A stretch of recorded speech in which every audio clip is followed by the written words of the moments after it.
The morning of May 27, 1997 began like any other in Kobe, a port city in western Japan, where order and routine seemed unbreakable. It was still early. The classrooms were empty. Teachers were just beginning to unlock the doors, and the first students had not yet arrived at Tomogaoka Junior High School. Nothing suggested that this Tuesday would be remembered forever. But in front of the school gate, someone had left something behind. It was not hidden. It was not covered. There was no attempt to disguise it. It had been placed deliberately in a spot where anyone approaching would see it immediately, as if it were a trophy. When someone stepped closer and looked carefully, they were confronted with a scene impossible to forget. It was the severed head of a child. This was not a rumor or a sensationalized newspaper story. It was real. And even in a society known for restraint and self-control, the image was almost unimaginable. Veteran investigators who arrived at the scene encountered a level of violence that was difficult to describe. The victim's eyelids had been removed, his eyes had been gouged out, and the corners of his mouth had been cut almost to his ears, distorting his face into a deeply unsettling expression. Inside his mouth was a letter written in red ink. It was not a hastily written note. It was a carefully prepared message, a provocation, a declaration addressed to the police and to Japanese society as a whole. The central line read, "This is just the beginning of the game." The author was not trying to hide. He wanted to be heard. He wanted to be feared, and he wanted to prove that he was in control. The letter was signed with a name no one had ever seen before. Seito Sakakibara, a fabricated pseudonym that within hours began appearing in headlines across the country. The news spread rapidly. Television networks interrupted their regular programming, newspapers printed special editions, and thousands of parents rushed to schools to pick up their children early. For days, fear gripped Kobe. No one knew who had committed the crime. No one knew whether he would kill again. And no one imagined that the answer was far closer than anyone suspected. The victim had a name. His name was Jun Hase. He was 11 years old. A boy deeply loved by his family and by everyone who knew him. He had disappeared 3 days earlier on a quiet May afternoon when he left home.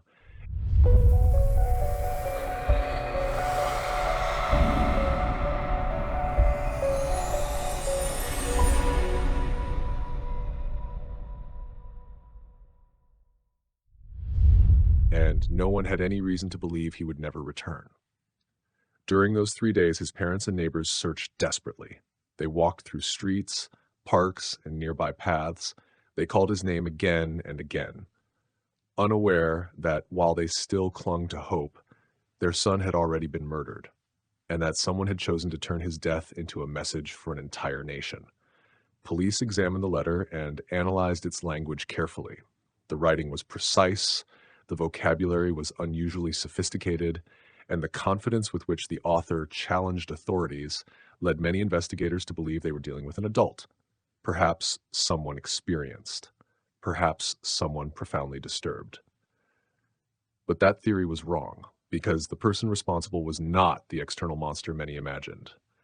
The horror had not come from outside. It was already sitting in a classroom, listening to the lesson of the day. He was 14 years old, a junior high school student, an adolescent who for years had shown alarming warning signs that almost everyone chose to ignore, signs that began with animals, with violent episodes, with increasingly disturbing behavior, and which, in retrospect, seemed to foreshadow exactly what was about to happen. To understand how a 14-year-old boy came to challenge an entire nation, we need to go back several years, to a house that from the outside appeared completely ordinary, a house where one of the most disturbing juvenile criminal cases in Japanese history first began to take shape.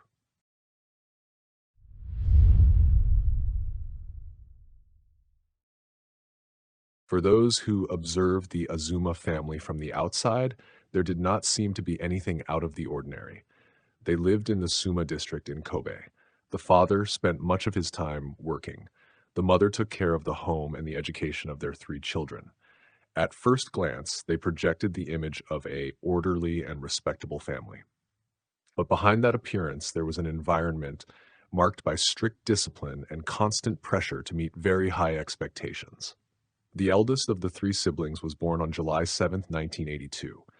Years later, although Japanese law protected the identity of minors involved in serious crimes, a leak would reveal the name that for a long time had remained hidden from the public: Shinichiro Azuma. During the investigation and the legal process, the Japanese press referred to him only as Boy A. In March 1993, when he was 10 years old and a few months away from turning 11, the event occurred that he himself would describe as the breaking point of his childhood: the death of his grandmother. According to his own writings, she was the person with whom he had the deepest emotional bond. Her presence represented a sense of protection that he could not find anywhere else. When she died, Shinichiro experienced a loss he did not know how to process. The sadness did not disappear, it transformed, and over time it began to be associated with increasingly dark thoughts. Decades later, in his controversial autobiography Zeke, published in 2015, he described that period as the beginning of an obsessive relationship with death. First came acts of cruelty against small animals: snails, frogs, birds. What initially seemed like curiosity eventually turned into a pattern of increasingly methodical violence. According to his own account, he did not limit himself to killing. He observed carefully what happened. He recorded his experiences in personal diaries, and he treated death as if it were an experiment. Over time, some of those aggressions included decapitations, especially of birds. Long before the country knew the name Seito Sakakibara, the pattern that would later horrify Japan was already beginning to emerge.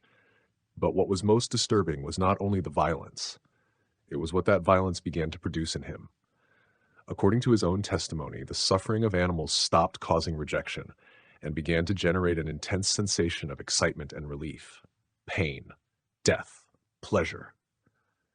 In his mind, these concepts began to intertwine in an increasingly dangerous way. One of the episodes he described in greatest detail was the death of a stray cat. In his memoirs, he recounted how that act marked a decisive escalation. After that moment, he continued killing animals more frequently. However, over time, that experience lost intensity. The feeling that once shook him no longer produced the same effect. And then an idea emerged that would change everything. If the death of animals no longer made him feel anything, perhaps he needed to go further. Perhaps he needed a human victim. While these thoughts were taking shape, Shinichiro continued attending classes and sharing spaces with other students. Outwardly, he seemed like any other teenager. Inwardly, he was developing an increasingly deep association between violence, control, and satisfaction. The transformation was gradual, silent, and almost imperceptible to those around him. There is no single explanation that can fully account for what was happening in his mind. Neither psychiatric reports nor later testimonies offer a definitive answer. But there is a fact that is impossible to ignore. Long before attacking other children, Shinichiro Azuma had already crossed a psychological boundary of enormous gravity. He had discovered that the suffering of others could relieve his anguish and provide a sense of power. And once that idea settled in his mind, the next step began to seem inevitable. What is most disturbing is that some people began to notice that something was not right. Neighbors, teachers, schoolmates, the signs were there, and yet no one managed to grasp what that boy would be capable of. Because while adults tried to interpret behaviors that seemed isolated, in the mind of that teenager, a much darker decision was already taking shape: the decision to kill. And this time, his next victim would not be an animal.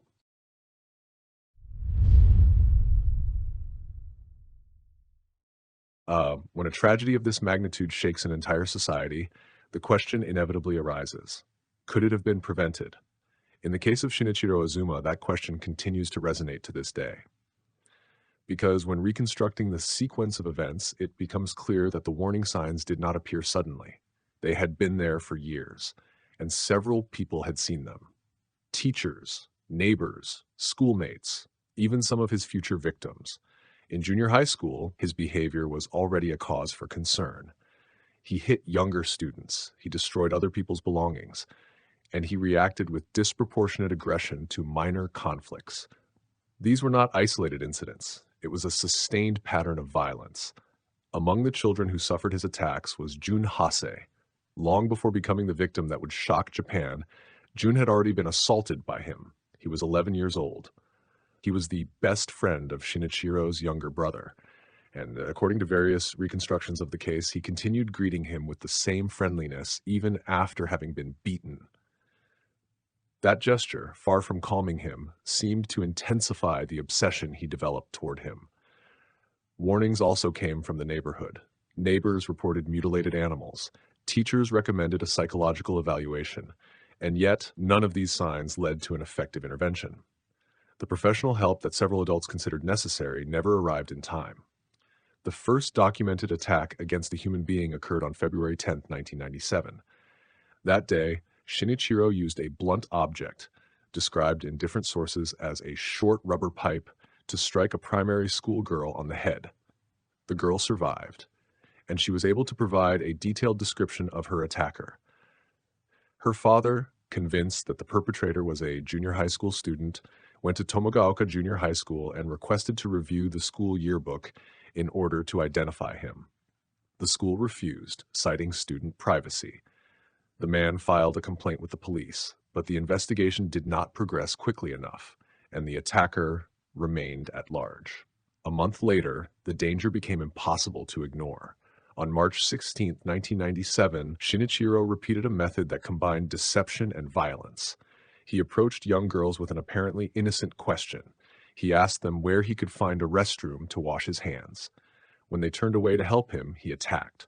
The first victim that day was a 9-year-old girl whose name has not been publicly disclosed. He stabbed her in the abdomen. Against all odds, she survived. Barely minutes later, he encountered Ayaka Yamashita, aged 10. He repeated the same deception, and when the girl turned to show him the way, he brutally struck her on the head with a claw hammer. Ayaka was rushed to the hospital. For a week, her family held on to hope, but the brain injuries were irreversible. On March 23, 1997, Ayaka died.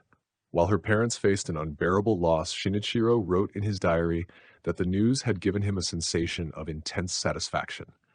For the first time, one of his victims had died, and rather than experiencing remorse, he interpreted the outcome as confirmation of his fantasies. By that point, the pattern was evident. A February attack, a girl stabbed in March, another girl dead a week later. The pieces were on the table, but they were not connected in time. In a society known for its order and discipline, the system failed to stop a teenager advancing with growing confidence. Each attack reinforced a sense of impunity. Each omission made him feel more powerful. And Shinichiro began to focus his attention on a very specific target. It would not be a random victim. It would be the child who, in a way he could not understand, continued treating him with kindness.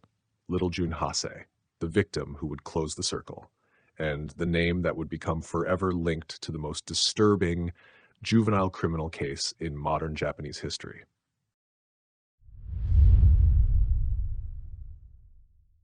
While the rest of Japan was trying to understand the attacks of February and March 1997, Shinichiro Azuma had already made a definitive decision. He was not going to stop. He had discovered that violence did not only bring him satisfaction, it gave him a sense of control, a sense of power, and above all, a way to fill the void he had carried since childhood. Among all the children he knew, there was one who occupied a special place in his mind, Jun Hase. He was 11 years old. He was the best friend of Shinichiro's younger brother, and he represented everything Shinichiro felt he could not achieve. He was liked, he was sociable, and despite having been attacked by him in the past, he continued treating him with the same naturalness. Years later, Shinichiro himself would explain that this kindness was unbearable to him. He did not understand why someone could forgive him, and the more kind Jun was to him, the more intense the obsession became. On May 24, 1997, he invited him to accompany him to Tankoyama Hill. He told him he had found a huge turtle. It was a simple excuse, innocent enough for an 11-year-old child to accept without suspicion. At the top of the hill, far from anyone's sight, he attacked him and strangled him to death. With this, he culminated an escalation of violence that had been building for years. What was most disturbing happened afterward. Shinichiro went down the hill. He returned home, he had dinner with his family, watched television, and acted as if nothing had happened. That same night, Jun's parents began desperately searching for their son.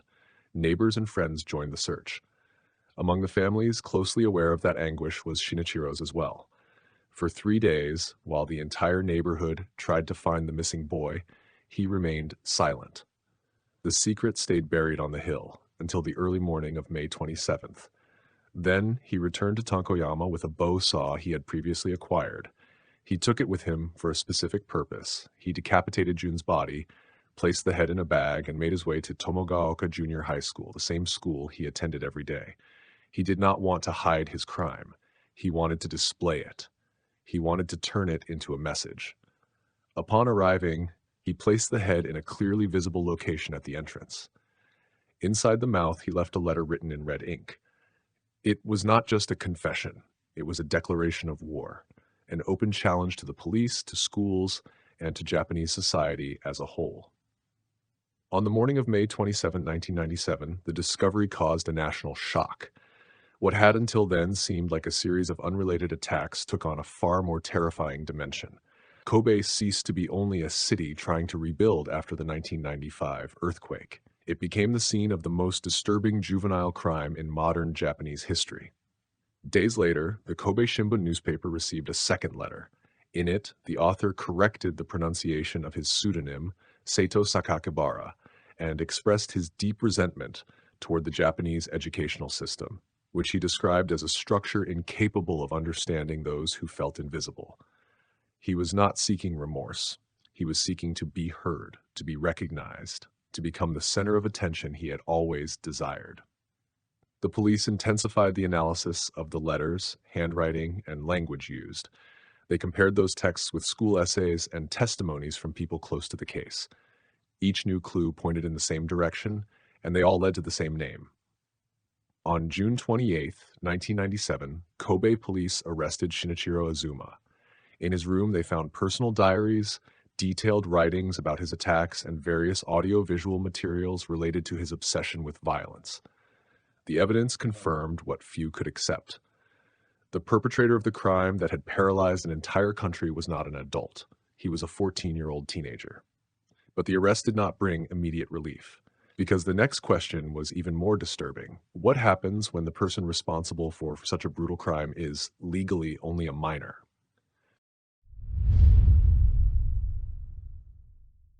The arrest of Shinichiro Azuma did not put an end to the shock. In many ways, it was only the beginning of a new controversy, because the entire country wanted an answer. How should Japan punish a 14-year-old who had murdered Jun Hasi, decapitated his body, and left his head at the entrance of a school? Japanese law offered an answer that, for many people, felt unbearable. Due to his age, his identity was protected under the juvenile law. The media could not officially reveal his name. For months, the entire country knew him only as Boy A. He would not be tried as an adult. He would not face the death penalty. And the judicial process would unfold under strict confidentiality. For the victim's parents, this seemed incomprehensible. But the goal of the Japanese system was not only punishment. It also aimed at rehabilitation. During his detention, Shinichiro underwent extensive psychiatric and psychological evaluations. Specialists concluded that he understood the gravity of his actions and could, at least in theory, be reintegrated into society after a long process of treatment and supervision. In 2001, he was transferred to a special educational institution. Later, he was admitted to a psychiatric hospital following episodes of self-harm. Finally, in March 2004, he was granted provisional release, and on January 1, 2005, he was officially freed from supervision. He was just over 20 years old, and he was given a new identity in order to start over.